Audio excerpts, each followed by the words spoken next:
Hello, and welcome to episode 14 of Talking About. And this week's guest happens to be me.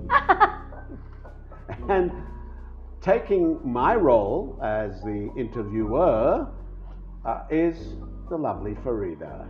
Oh, thank you, Joe, for introducing me so beautifully. You don't deserve it, but I you're don't okay. deserve it. No. And you're making me nervous. Am I? Yeah. Why? Because I'm talking to God number two. Oh, really? Yeah. Okay. Actually, Yeah. if the truth be known, we wanted to have almost everybody who are part of your the genius creative team that you have in klpac and the Actor Studio. You mean all the people that I have interviewed over the last so many weeks? Yeah, and Yeah. more maybe. Yeah. But then, thanks to COVID, we decided that we shall keep it safe. Yeah, because And, we sleep together after all. Because what? We sleep together after all. So we are safe. Yeah, so we're safe. Okay, Joe. Yes. Honestly, it is not going to be an easy thing to talk to you because you are so clever in all things creative. Just ask the bloody questions, okay? So, what is it that makes you so clever? Oh. Yeah. Well, thank you for calling me clever. But I think I have acquired this cleverness over the years and with age. So you agree that you are clever? Well, that's a tricky question. That's like you asking me, Joe, do you think I've lost weight? I mean, how do I answer a question like that? No, I do. I think I'm reasonably clever. Yes, of course. Otherwise, Okay. I don't think I'd be where I am. Okay. I wouldn't have married you were I not clever. That's the cleverest thing you did. That's right. Yeah. That's right. Yeah. So now you have been working in this beautiful country, in Malaysia, for the last more than 30 years. Yes. What is it that keeps you going? Oh. Yeah. Well, I think commitment is one thing. I think the fact that you and I started the Actor Studio, and the fact that we have made a commitment, and we've seen that commitment develop, and we've seen the benefit of our coming together, and we've seen the product of that commitment. We've seen all the young people that we have nurtured over the years. Okay. So I think it's that. I get great pleasure out of seeing the work that we do bear fruit, whether it be in the productions that we do, or whether it's the classes that we hold, whether it's our newfound relationship with tailors, tutas, with the Conservatory degree program. It's the excitement of, because everything we do, I mean, we're every day we're doing something new. Okay. Yeah. Beyond all that, beyond the arts, because I know the arts is the most important part of our lives, your life. Beyond that, what does the country do for you?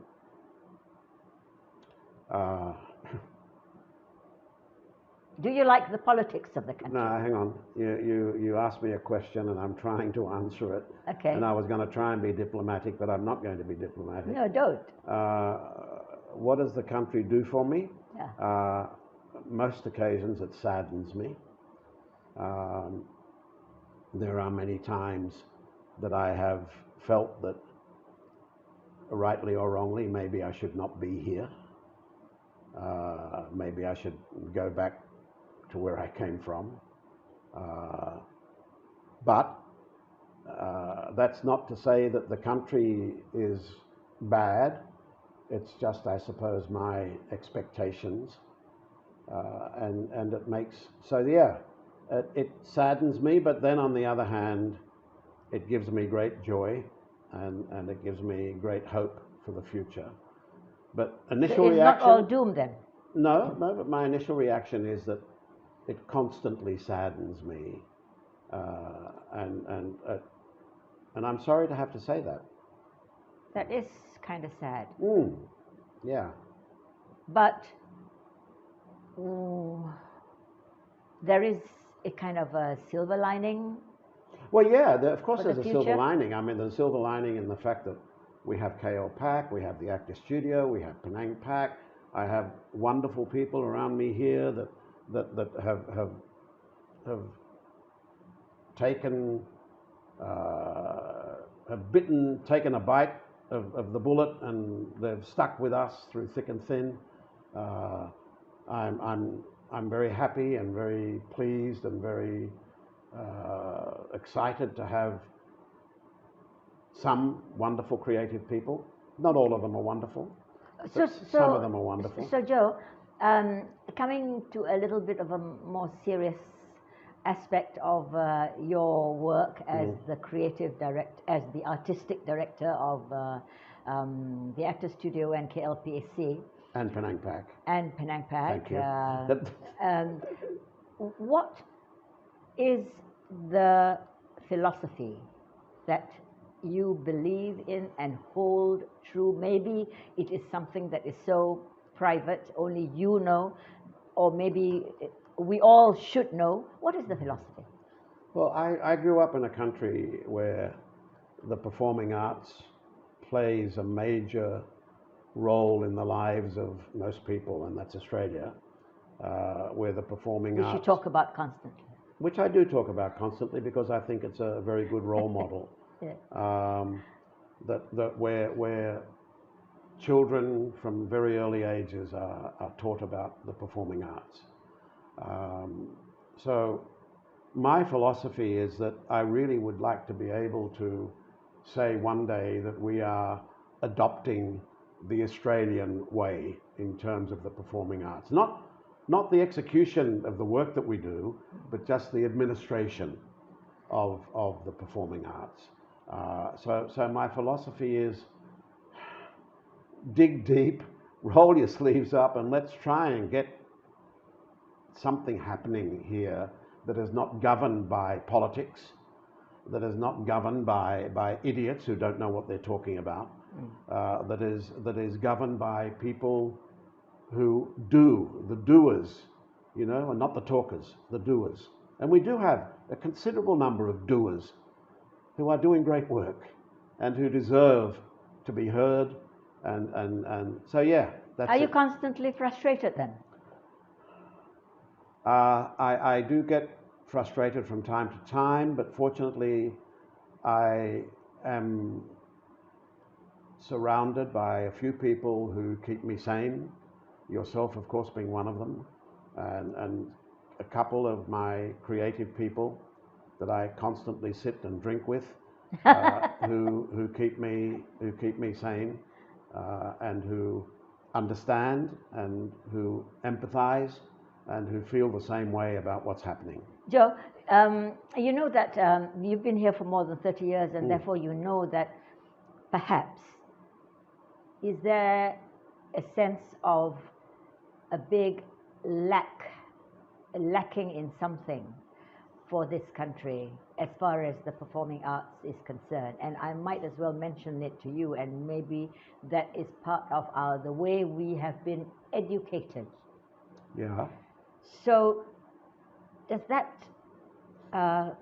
is constantly at the back of your mind about the education? Yes, that it we is, receive? and it's constantly at the back of your... Even though the Actor Studio has been very much a big part of what we do is education. Sure. Because we started the academy, etc., etc. So can you elaborate? Have you stopped answering your own question?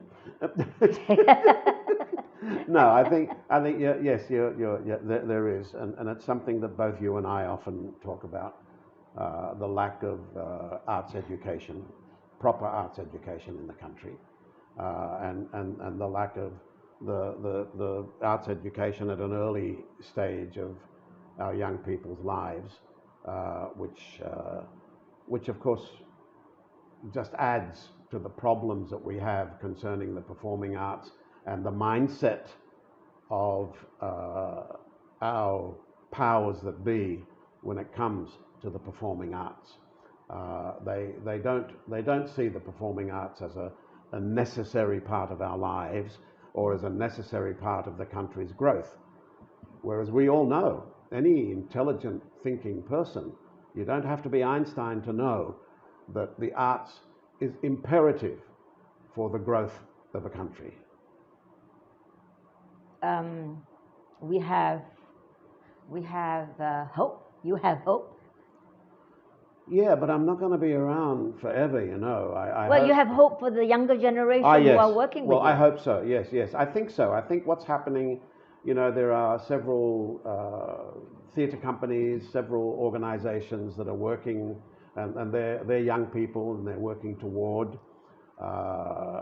making the performing arts a more important aspect of a Malaysian's life. So what are you hoping for in the younger generation, especially those who are working with you? What are you hoping for? Well, I hope they realize that they have a responsibility. You know, in our teachings, when we teach our young people, we teach them about the importance of the performing arts, the disciplines of the performing arts, the focus that's required, and the responsibility that they have, the responsibility that they have to ensure that the performing arts has a place in the life of every Malaysian. So, Joe, are you the only person in the Actors Studio, klpac and penangpac who so strongly believe, or do you have enough support and people around you who also believe and make this happen for you and for the arts? No, I'm certainly not the only person. Yeah. I have you, of course. I have my dear confidant, Omar. I have Koba, who's shooting the camera behind me.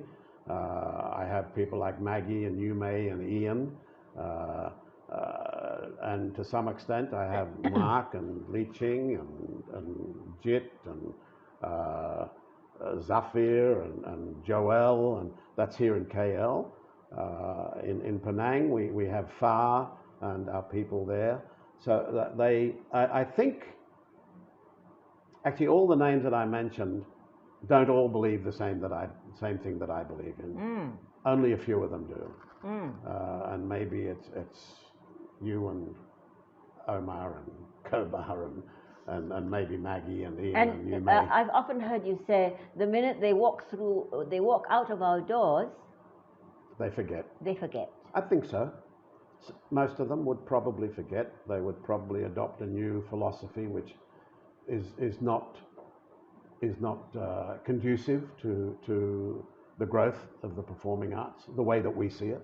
This makes me want to cry, right? Well, it certainly doesn't fill me with joy. Can be, you know. I think whilst I consider myself to be very, very fortunate to be in the position that I'm in, I also, at times, as I said to you earlier, at times I feel very sad that the performing arts is in the state that it's in. But we have other wonderful people outside of our own organizations, you know. We have people, the companies that have been around for a long time, like Instant Cafe, Five Arts, Rumley's, Sutra, and other theatre companies, and now up and coming young small theatre companies by young people. Okay, I want to ask you to touch on some of these names that you mentioned, Five Arts and so on. What kind of an influence and what kind of an influence have they played in your life in Malaysia for the last more than 30 years? People like Christian Jit and the late Osman Awang. What is it that you have benefited from them, from being their friends and working partners? Well, let me start with Christian. Right. Christian, as you are well aware, Christian and I were collaborators for many, many years before he left us for the big theatre in the sky, as was the situation between you and Marion. As a foursome, we were working very, very closely together in producing theatre and hopefully carving a roadmap for generations to come. Usman Awang was my mentor when I first came to this country. I'm blessed to have had a mentor like Usman Awang, just as was K. Das, the late great K. Das. Joe's was also, father. Yeah, Joe Das's father. He was also my mentor. Ismail Zain. I mean, all these wonderful people who took me and under Leslie their... Dawson. Yes, Leslie even, your ex-husband and my very good friend. All these people who took me under their wing. Were you glad you knew them? You know them? Oh, they have added to my life and added to my knowledge of theatre enormously. They have added to my life things that I could never learn at NIDA, things that I could never learn as a student, things that I could never learn as an actor. Because we were friends, because we would eat and drink together and laugh and cry together, they added so much. Okay, there is a name that comes to my mind when we talk performing arts, theatre, etc. And your education, you always talk about Stanislavski. Stanislavski? Yeah, the man Stan. Yeah, the big man Stan. Yeah. And you have hung on to this name and this person all this while, without showing any. You have hung on to this name. What is it about the teachings of Stanislavski that you believe so strongly in? Well, he is arguably the greatest teacher of theatre the world has known, modern theatre. I was, while I was at NIDA, I studied the Stanislavski, what they call the method, even though there's a great debate going on about method, but I studied Stanislavski. As well as studying people like Meissner and Suzuki and all of those people, but they even studied Stanislavski. Meissner and Suzuki and all these people got their knowledge from Stanislavski. Why I hang on and cling on to him or his teachings so much is because they work.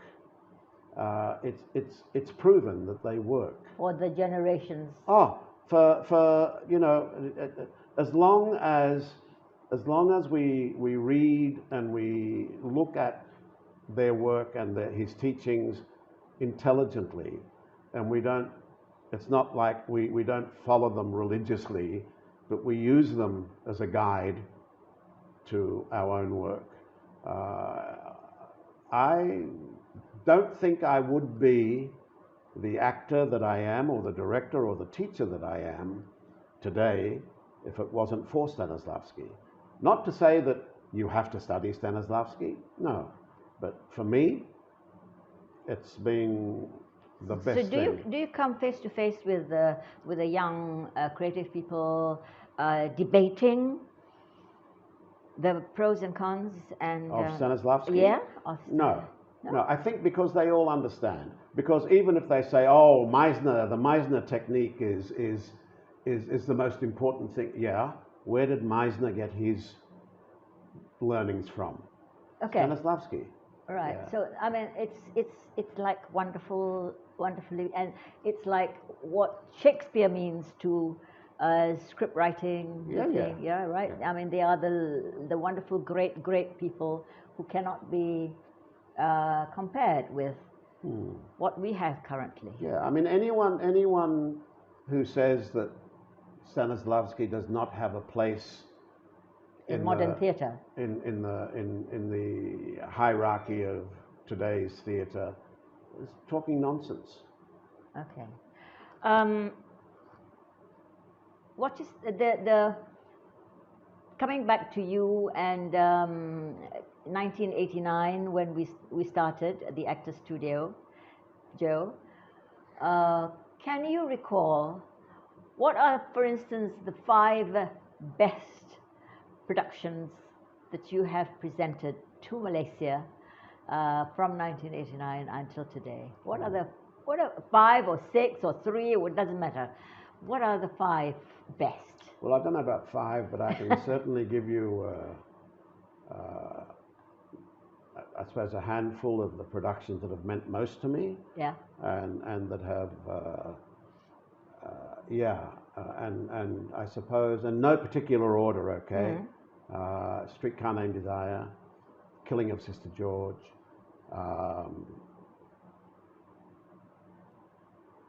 Someone Who Watch Over Me.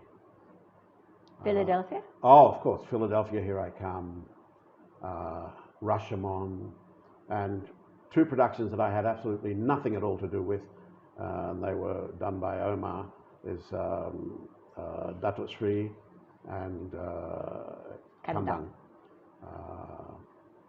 So Okay. yeah, they are probably, for me, the ones that stand out strongly for me. There are many others, of course, that I love, like the Men in Heels, you know, Malaysian Girls, which was our very first musical, Broken Bridges. I mean, there's so many wonderful productions. And talking about musicals, you just mentioned Malaysian Girls. How do you fit into the world of musicals in Malaysia? Rather uncomfortably, I think. I even though I love musicals, you know, I love musicals. Musicals. I like musicals because the audience likes it, you know. And if you recall, the only musicals we ever work on are new musicals. Yeah. We don't do the originally written. Yeah, originally written musicals. We don't do musicals like the Broadway musicals or the West End musicals. We only do the original musicals. There are others who do the other musicals, and that's fine. But we do originals, and that's the exciting thing about it. That's the only reason I find musicals very exciting, is because we can work right from the word go, you know. And even though I'm not a student of music, I love the idea, and I love the challenge of having the right people with me, the people who know their music, the people who know the idea of putting together choreography for musicals and writing musicals. So yeah, it's great and challenging. As a young man, when you studied at NIDA, you definitely were not studying to become a musical performer, right? Right. You were studying to become an actor. Correct. Nowadays, do you share the same sentiment with your young students who... No, I think nowadays the situation has changed. I mean, ever since I graduated from NIDA, which was in 1968, a long time ago, the situation has changed somewhat. Nowadays, actors are required to be able to perform in any genre of theatre if they truly want to succeed. That's not to say they have to be wonderful singers or wonderful dancers, but they must be able to fit into a production if it's a musical production. Even though my preference is still for straight theatre as opposed to musicals, not straight. As opposed to gay theatre? No, not as opposed to gay theatre. I love LGBTQI theatre, but no, straight theatre as opposed to musicals. I see the value of musicals enormously because people love musicals. Okay, Joe. Is there something you would like to add before I ask you my final question? Is there something you would like to add to this interview that I have not touched on? I don't know. I think I'm very fortunate. I think I think I try my best, you know. Some people may not like what I do. Some people may criticize me, and that's okay. Some people may be frightened of me. That's okay too. That's fine. If they fear me, that's okay, but they shouldn't, because I'm a pretty regular sort of guy. I think I'm a pretty nice sort of person. You've often been described as a person who has got the best charm around us. Charm? Yeah. Oh, okay. Charm. Forget about how intelligent you are and so on, but you are certainly the most charming individual in our circles. Well, I think I treat people the way I would like them to treat me. Maybe it's the woman inside me that makes me feel. No, seriously, it's the woman inside me, I think, that makes me want to reach out to people and be available and open. And yeah, I flirt, as you know, I'm a flirt. I joke a lot, and a lot of people don't understand my Australian sense of humour, and sometimes it does tend to get me into trouble, but c'est la vie. Yeah. That's the way I've it often is. said in interviews with me that I wish I had some of your charm. Oh, but you're quite a charming person yourself. No, Joe. You can also be a bitch, but still. Okay. My final question to you is about the future of the arts, the performing arts, and the future of the Actors Studio. What kind of plans have you seen on the horizon for us? Yeah. For the arts in general? Future of the performing arts, I can only hope that it grows, and that, again, as I said earlier, that the powers that be see the folly of their ways and start to accept the fact that the performing arts is a very important part of our lives. As for what you and I are doing in terms of the future of the performing arts, we have come to the decision quite a while ago that we're not going to be around forever. So we are now in the process of forming, it's already in the process of forming the Actors Studio Foundation, which means that it's set up for the security of the Actors Studio. When you and I are not here, when we're in the big theatre in the sky with all of our theatre buddies, that it continues, the legacy of the Actors Studio continues, and also provides funds, provides resources, provides advice, etc., for people in need. And provides the homes, hopefully. Of course, yeah. Okay, thank you very much, Joe. It's been an honor and a pleasure to talk to you. It's unlike you. You're my wife. You don't normally speak to me like that. This is work. Okay, thank you. Actually, you've done a bloody good job. Thank you. Yeah.